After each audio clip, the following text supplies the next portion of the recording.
Hello and welcome back. We have two invitations here, one to Kommissar Lieber and one to Baron Friedrich von Glauer.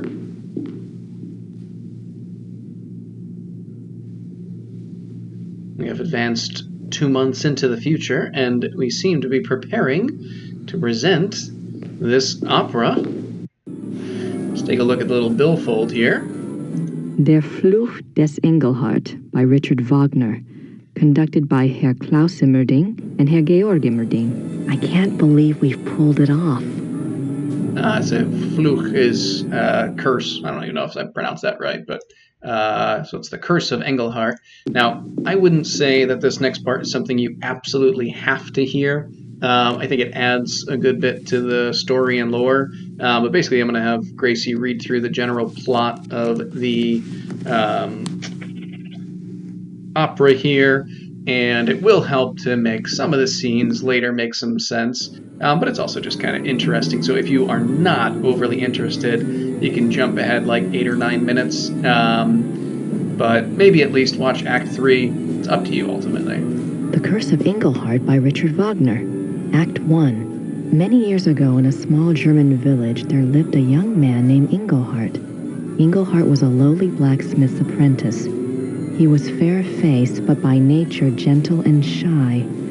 Being orphaned, and having lived with the blacksmith in virtual slavery since his parents died, Engelhart had nothing in the world to claim as his own. Nothing, that is, but an amazing talent. For 10 years, the beautiful and much-desired wares that had passed for the blacksmith's own had actually been produced by Engelhart. The blacksmith, a greedy and vain man, was determined to keep this a secret. He forbade Engelhart to ever work the metal in front of another soul, on pain of death, but the blacksmith's ingratitude went further still. He was so plagued with envy of Engelhart's talents that he treated Engelhart like a lazy and worthless dog. Not very nice. The other villagers, assuming that the blacksmith's behavior toward Engelhart must be deserved, followed suit. Now in the same town there lived a rich baron. The baron maintained a patronly and righteous face with the villagers, but it was rumored that he was actually unspeakably cruel and wicked. There was also a young maiden, Hildegunde, who was lovely and good-hearted. Hildegunde was the only one who took pity on Engelhart and was kind to him.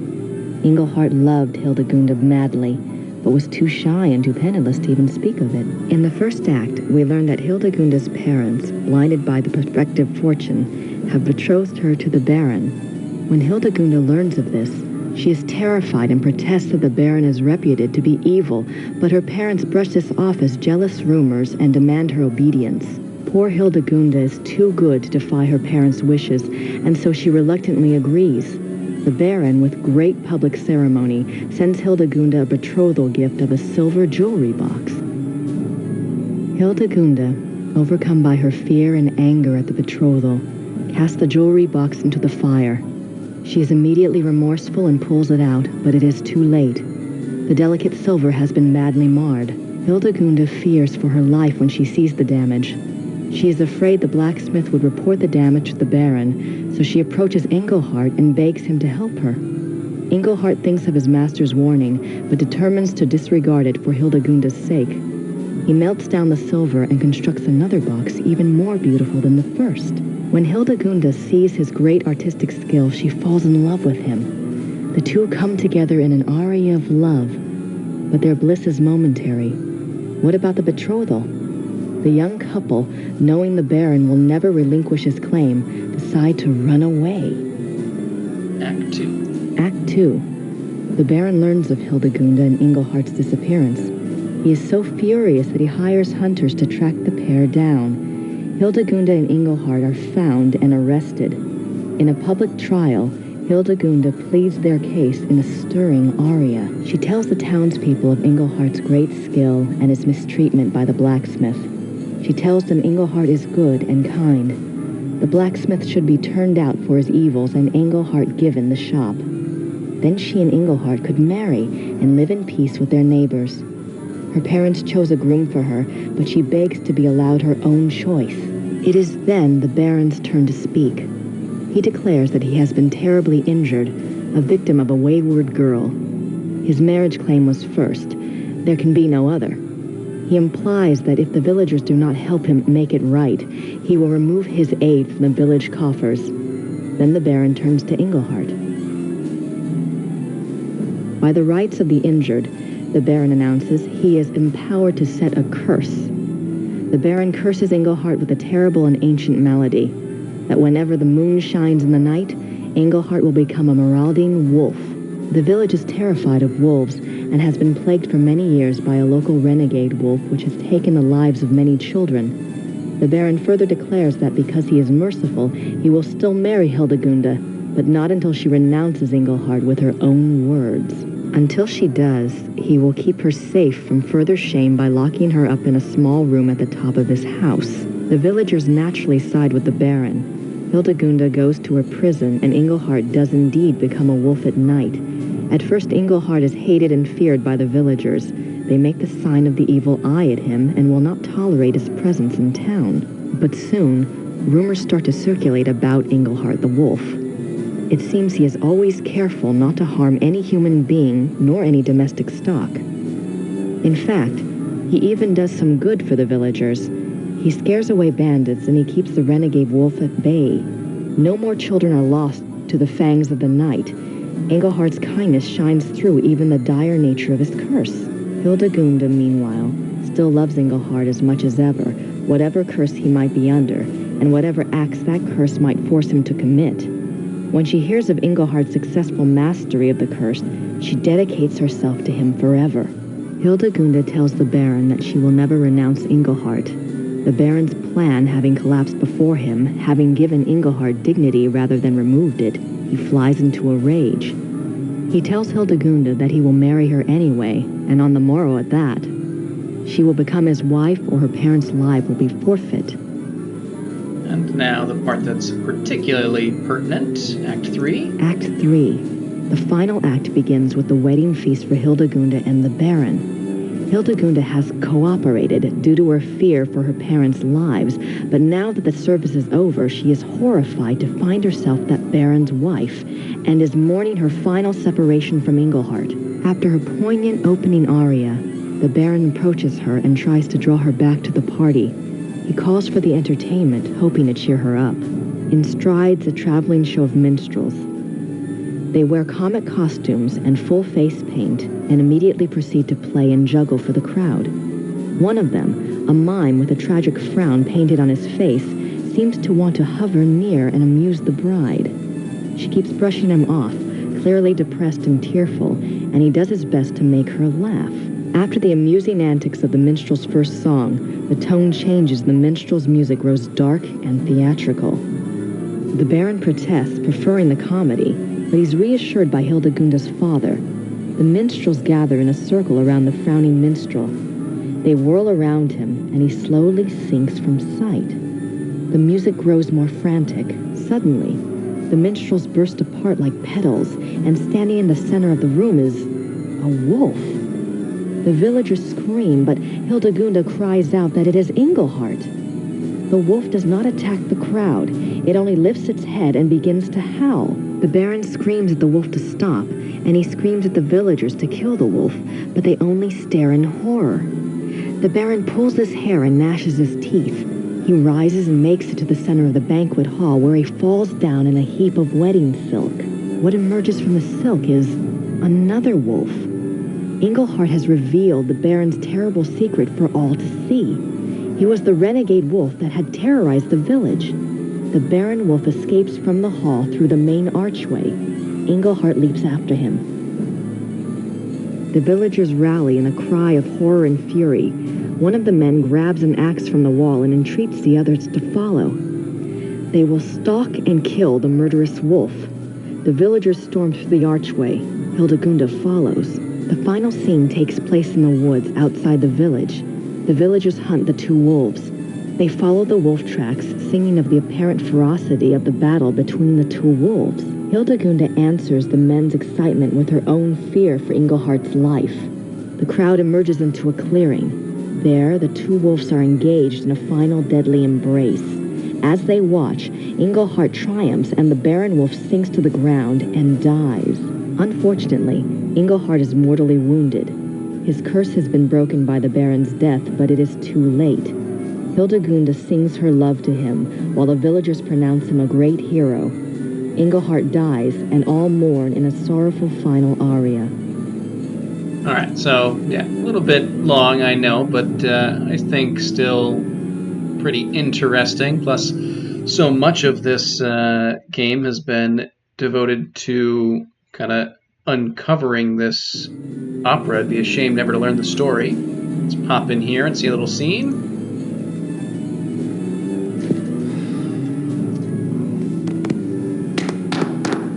We have 1 hour, people. Herr Emmerding. Herr Emmerding. Yes, Mr. Costello? Herr Emmerding, I must again protest about my lack of vocalization in Act 3. I have not a single note until the transformation aria. Now, how many times do we have to go over this? You are disguised as a silent minstrel. I know that. But an aria, sung to the audience, off to one side, would be very effective. Hildegund has one. Yes, but the audience is not supposed to know it's you until the transformation into a wolf. It's a surprise. You know, surprise. I realize that's the way it's written. I simply disagree with its effectiveness. Your opinion is noted. A little surprised there wasn't It's a time to get ready, Georg. "oh, you disagree with Wagner" moment there. You go. I want to go over this one more time.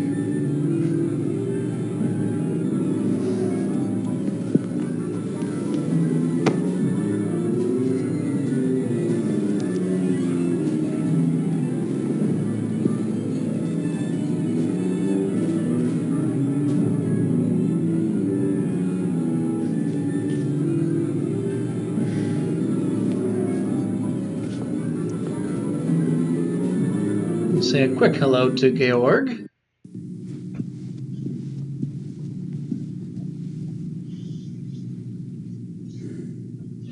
How you holding up, Georg? Oh, man. I'm going crazy. I wish I had never blackmailed Klaus into letting me conduct. Don't be ridiculous. The opera was your discovery, Georg, remember? You'll be famous after tonight. Assuming I don't make a complete ass of myself.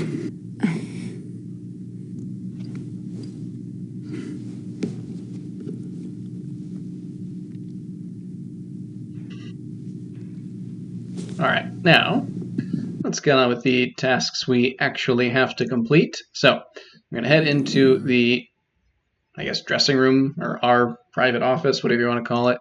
Check on this counter here. And this is an interesting little paper for us to look at. Here's that list I made. Very handy list it is, too, as it tells us exactly what we need to do in this portion of the chapter. We'll grab these opera glasses, too, while we're here. And then we'll take a look at the list.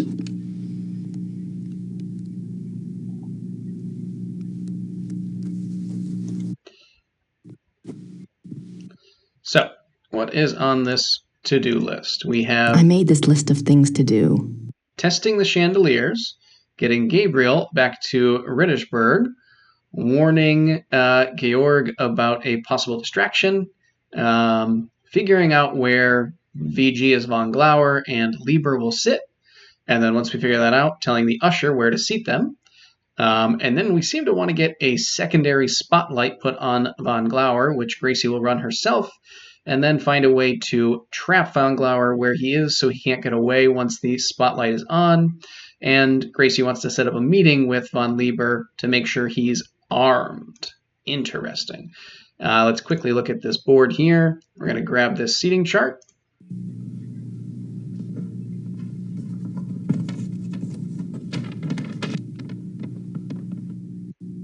A seating chart. This might be useful.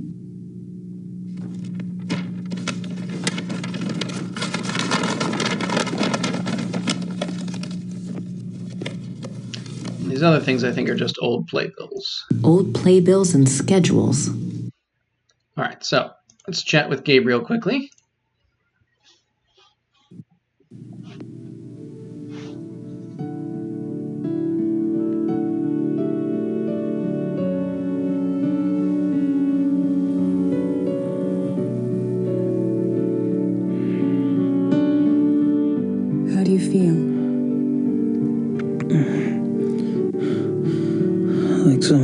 broken glass in my brain.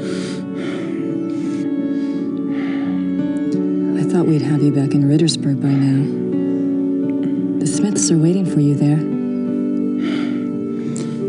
It's okay. Just stick me in a room somewhere. Are we ready for the test? I'll check. Could you see about some heat, Gracie? I'm really freezing in here.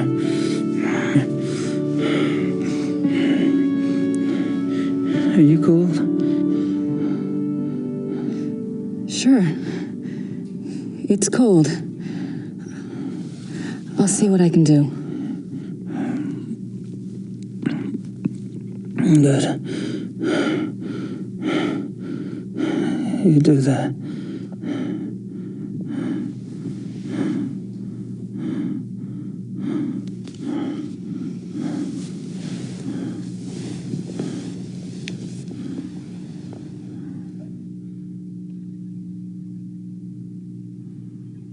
All right, so I want to try and get things a little warmed up for Gabriel.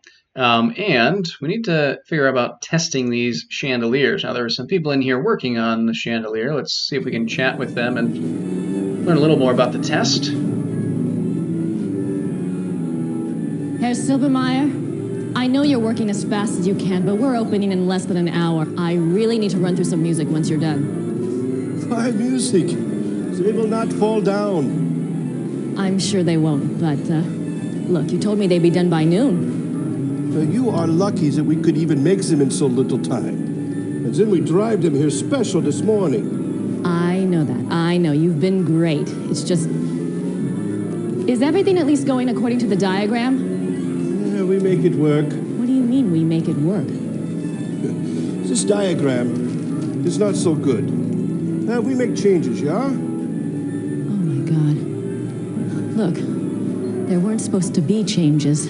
I told you to follow the diagram exactly. Maybe in 1945 we followed diagram exactly. But today, we make changes. What are you saying? These measurements are not the same as today. Now, we make the chandeliers the same distance from each other, just as marked, but the distance from chandeliers to the walls, no, not the same. Why aren't the measurements the same? This is the Wittelbacher Theater, isn't it? Yeah, but not the same Wittelsbacher Theater. The bombs hit the first one. This one is very close, but smaller. But everything looks so old. Oh, they take the art and the wood and save it. Remake theater later, after the war. Of course. Of course. How could I be so stupid? I'm a history major. It's okay. The chandeliers were good. Same distance from each other, but just not to walls. Yes. I'm sure you've done your best. Thank you. So, yeah, it looks like basically what the goal here is that in some way or another the chandeliers are trying to amplify or kind of redirect the presumably sound waves to a specific location and thereby cause the werewolf who's in the correct spot to transform despite not wanting to. I suppose that large X had something to do with the seating arrangements. It's in a nice line from the chandeliers. And that is clearly where the chandeliers are being directed at. So the test they presumably wanted to do closer to noon was to test it on Gabriel with no one around and see if they could make him transform. But because the chandeliers were not ready in time, it seems like that is not an option. So we were not able to test it, and there's no time to get Gabriel back to Rittersburg. Georg, I need you to promise me something. What? There may be some distractions tonight in the audience in Act 3. I need you to keep playing no matter what. What distractions? What are you saying? Don't get upset. It's just, well, it is opening night. The audience might be a bit rowdy, you know? Are you serious? But we have extra security lined up, so if anything were to happen, it would be taken care of. So just, you know, keep playing. Grace, I do not even want to know what you are talking about. This is a brand new Wagner opera. I am not going to stop the performance, even if Wagner himself comes floating out on stage. Great. That's exactly what I wanted to hear.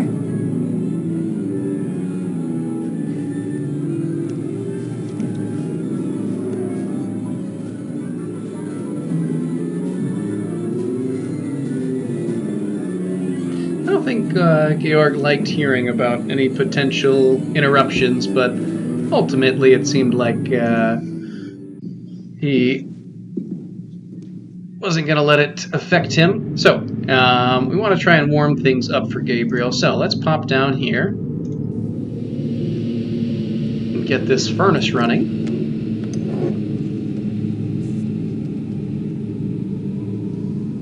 Seems a little bit of a ludicrous activity for Gracie to do, but that's all right. So we'll open the door, scoop some coal, I assume, in.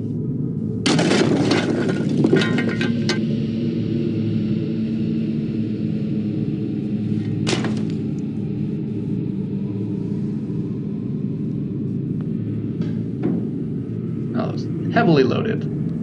One or two small pieces.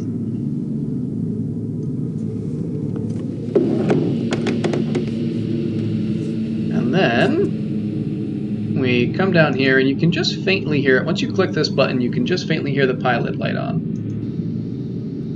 It's very hard to hear. And then we can flip this switch, make it hot. Oops. There we go.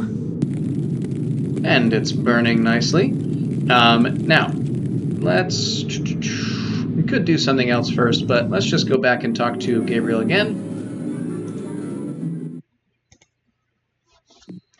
Update him about the heat and the lack of a practice run.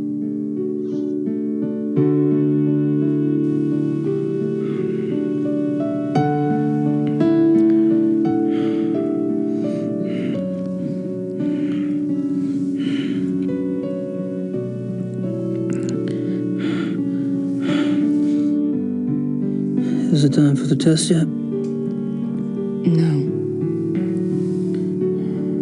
Don't you worry about that. Everything will be fine. You'll see.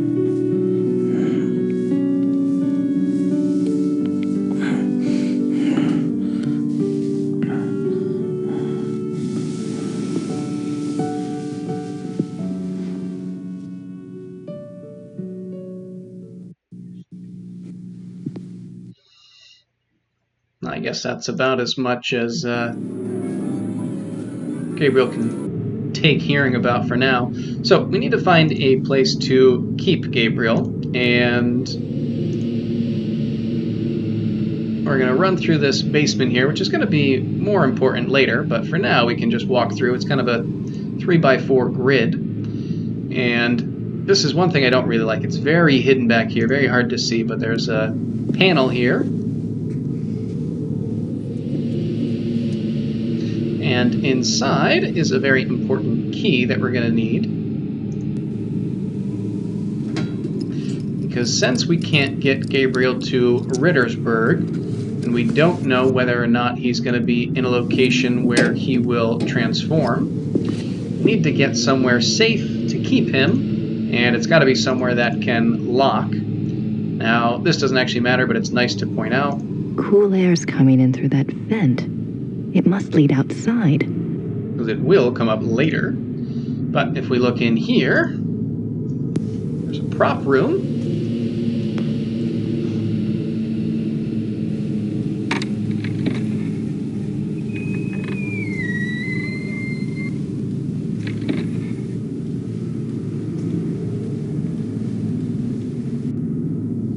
If I can't get Gabriel back to Rittersburg before tonight, this room might do the trick, but I need to be able to lock it. And then before we leave, we'll also check back here and grab this sign. Why we're going to need that, you'll find out later.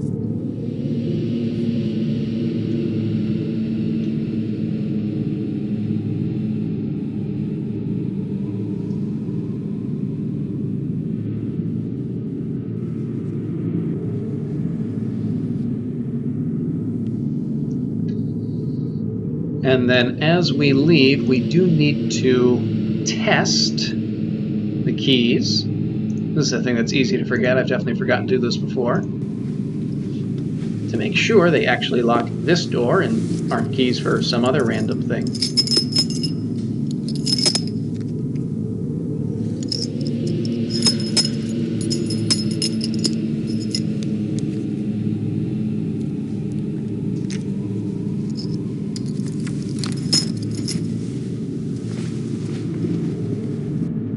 And then, I think we're going to come up back this way. So this brings us backstage. And we could grab something now. I'm going to intentionally forget to get it just so we can do it later, because I think it might delay a scene that I want to have be delayed. In here, The dressing rooms are back there. They're probably a madhouse right now. Gracie doesn't want to go, nor does she want to go here. I have no desire to go out on stage. But let's head back here, and now we need to figure out where to seat Von Glauer. So you can poke your head into kind of 3 rooms on either side, top and bottom, trying to find the correct room. But ultimately, where we want to go is up here. And you have to click on the X in the diagram, which we already did. And then you have to take a look at the seating chart. The large X on Wagner's diagram is in an area called the Mittelloge on the seating chart. I'd better check it out. And then walk into the Mittelloge.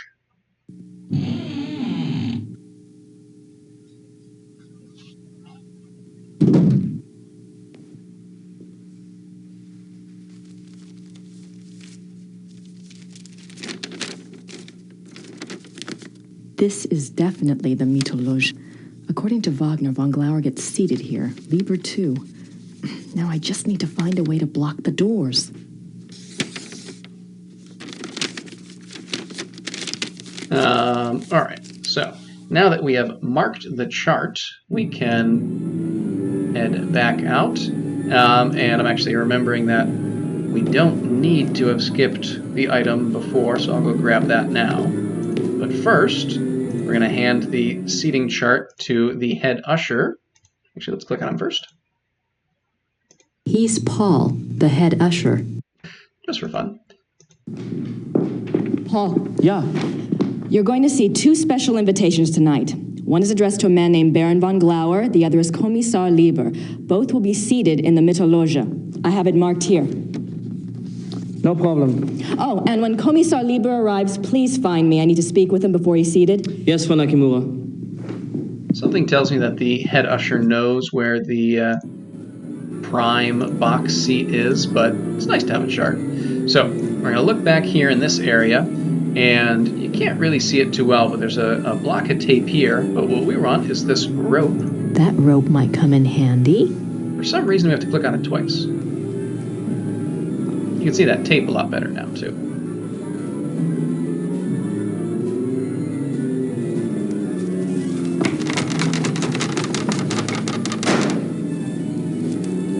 Oops.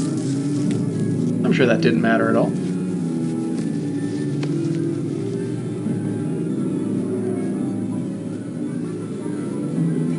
All right, now let's head back out again. And we have one more task to accomplish before things start rolling, which is to find this spotlight room and get the spotlight pointed right at where Von Glauer is going to be. Looks like I found a spotlight, and one that's not often used by the look of it.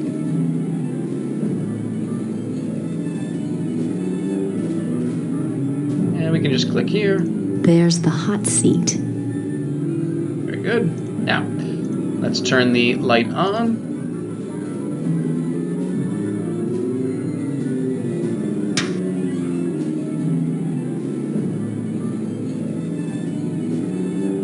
And we'll point it where it needs to go.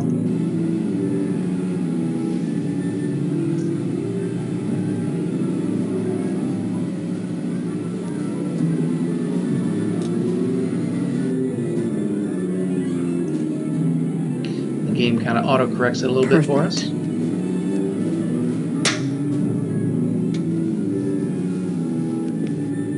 All right, now as we come down here, we should have a little event occur.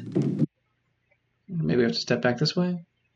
Yes. Excuse me, Frau Nakimura. Yes. It's time to open the doors. So soon? We're not ready. The performance starts in 15 minutes. The people have been waiting outside for over an hour. All right, just give me 5 minutes, okay? Okay. The doors will open in 5 minutes. All right, it seems that we must move Gabriel now. So let's grab him.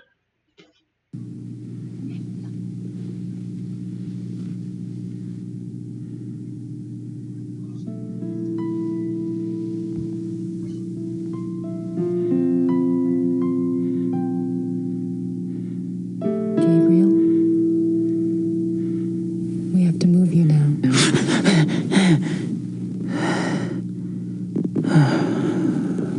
Sorry.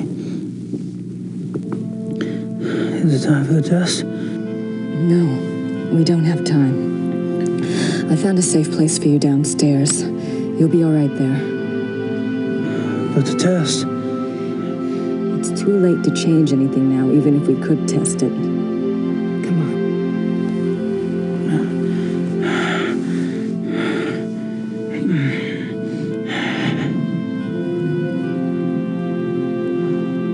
Not sure Gabriel's too happy with that news.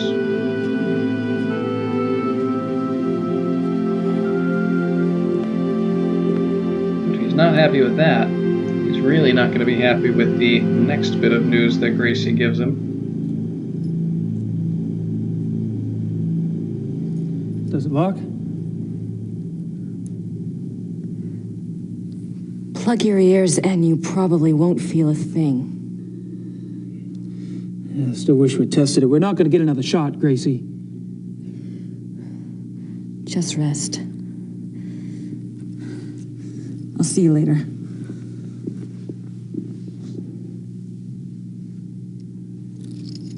Although she is smart enough to wait till she locks the door to give him this final update.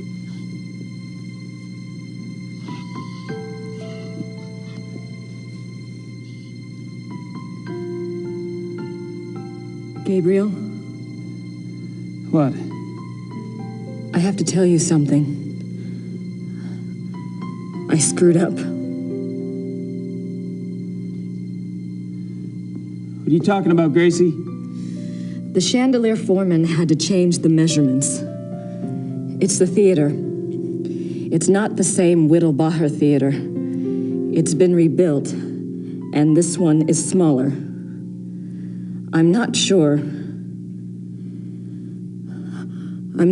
the crystals will work. I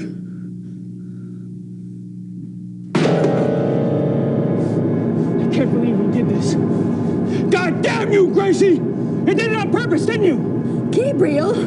Open the door! Open the goddamn door! No. You open the door this minute.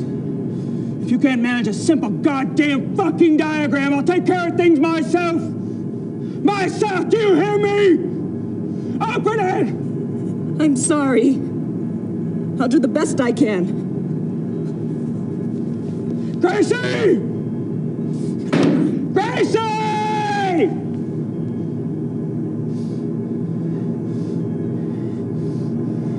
Really seeing some of that werewolf transformation rage that the books were telling us about.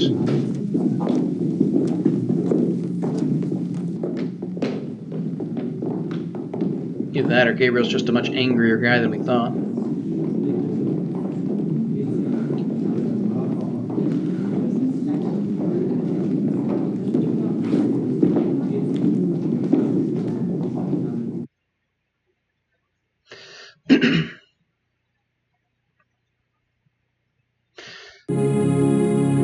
Now, it's time for Gracie to go get ready.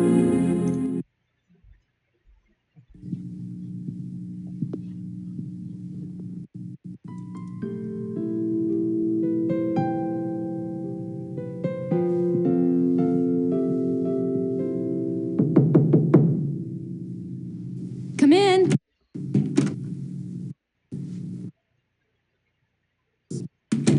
Kommissar Lieber, at your service. I'm one of the show's producers, Herr Lieber. Thank you so much for helping us out this evening. You came with another officer, and you came armed. Is that correct? Just as the invitation specified. But why did you ask me? The Ordnungspolizei usually supply extra security. One of our producers is a fan of yours. We needed the extra security, and he wanted to make sure you got good seats for tonight's performance. Oh, they are very good seats, very generous. But is there some specific trouble you're expecting this evening? Believe me when I say that nothing at all will probably happen. I hope you're all right. I would like to meet this van after the performance. I hope that will be possible, Kommissar. Thank you again. My pleasure. I wonder if it would have been beneficial to tell him or not. Something tells me no. Anyway, actually, I've never tried to go into these rooms. I assume she just refuses. I don't need to go through the auditorium. I disrupted performance. Alright, so the last thing that we have to do is confirm that Von Glauer is where he's supposed to be, and then keep him there, prevent him from being able to leave. So let's look and see if he's there.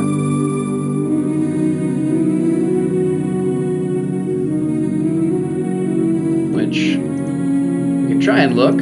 Von Glauer should be in there by now, but I can't see much from here. Luckily, we have our opera glasses. So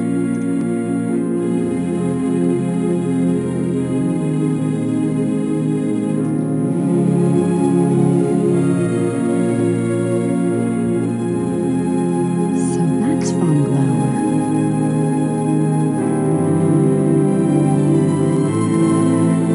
Looks like he has clues about the trunk. Now I just need to make sure he doesn't get out.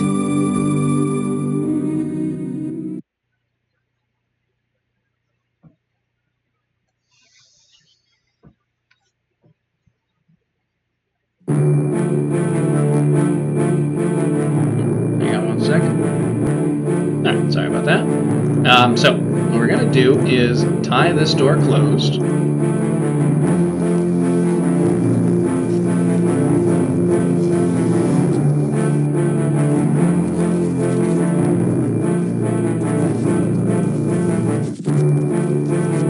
So now, no one will be able to open that to get out of the Mittelloge. That's hardly subtle.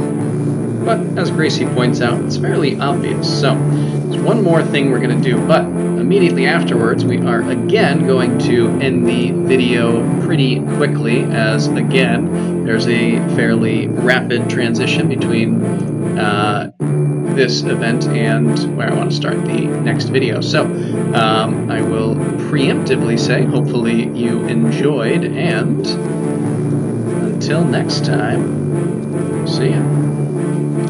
I did always like this extra rope tuck. It seemed like such an unnecessary addition that I could have just had her do that during the initial time, but it's okay.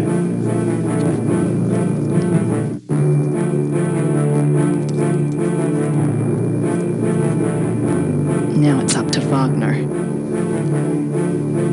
Alright, so yeah, hopefully you enjoy. See you next time.